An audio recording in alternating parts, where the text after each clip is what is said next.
झाले का तुमच्या घरी बाप्पांचे आगमन?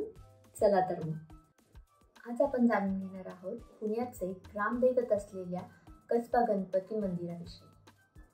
कसब या पारसी शब्दापासून कसबा हा शब्द आला असून याचा अर्थ होतो कारागीर.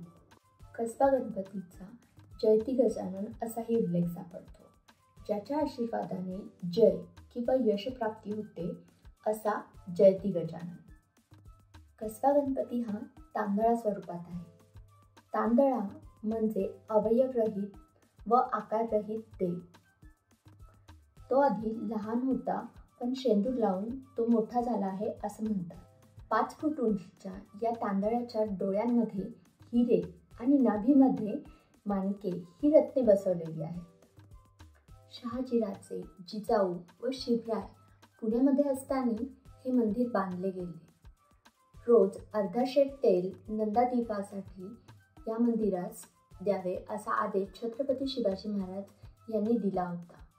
हे पत्र आहे 19 मार्च 1647 रोजी.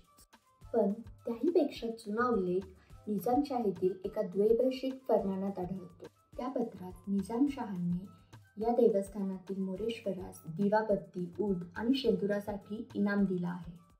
पण मंदिरातील मूर्ती आणि उत्सव मूर्ती या दोन्ही वेगवेगळ्या आहेत.